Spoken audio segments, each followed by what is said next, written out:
अस्सलाम वालेकुम। ये संदेश मेरे मुस्लिम भाइयों के लिए है। महामारी के समय में रमज़ान का पवित्र महीना हमारे सामने है। इस महीने की इबादत मानवता को इस गंभीर संकट से मुक्त कर सकती है। चूँकि नोवल कोरोना वायरस शारीरिक संपर्क से फैलता है, सोशल डिस्टेंसिंग मतलब जिस्म की दूरी इससे बचने के लिए सबसे प्रभावी तरीका है।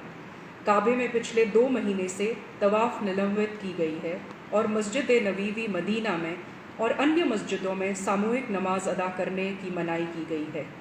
भारी बारिश या मौसम की खराबी के दौरान पैगंबर साहब ने भी मुअज्जिन को ये ऐलान करने के लिए कहा था कि किसी भी मस्जिद में आने की ज़रूरत नहीं है और फ़र्ज़ नमाज घर पे ही अदा की जानी चाहिए। आप लोग ये याद रखें कि कोरोना की महामारी ख़राब मौसम की तुलना में कई गुना ज़्यादा ख़तरनाक है। ये भी याद रखें कि इस वक्त लापरवाही भरे व्यवहार से अगर किसी को नुकसान या किसी की मौत हो जाती है तो कानूनी तौर पर तो ये एक गंभीर अपराध होगा ही और इस्लाम के मुताबिक ये बहुत बड़ा गुनाह होगा। हमारी लापरवाही के गंभीर सामाजिक नतीजे भी हो सकते हैं। आइए उन गलतियों को ना दोहराएं जिससे हमारे मज़हब, हमारे समुदाय, हमारे शहर या हमारे राज्य को संदेह या शत्रुता की नज़र से देखा जाए। लॉकडाउन और सामाजिक दूरी का पालन करें। रमज़ान के महीने में हम में से कई भाई तरावीह की नमाज के लिए उत्सुक होंगे। हम जानते हैं कि ये फ़र्ज़ नहीं है।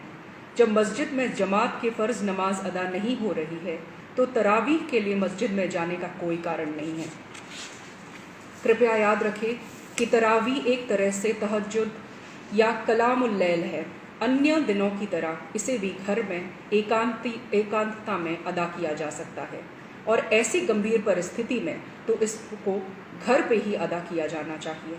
हदीस और इस्लामी परंपराओं के अनुसार महामारी, युद्ध और मानव संकटों के समय में साथ ही अगर उनमें से किसी खतरे से डर है तो मुसलमान घर पर नमाज अदा कर सकते हैं। बहनों और भाइयों, मानवता एक गहरे संकट से गुजर रही है।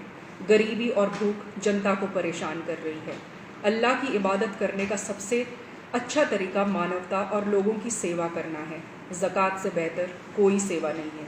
आइए इस रमज़ान में भूखे को खाना खिलाकर, ज़रूरतमंदों की मदद करके और दूसरों की जान बचाकर इस इबादत भरे महीने को और पवित्र बनाएं। रमज़ान करीम।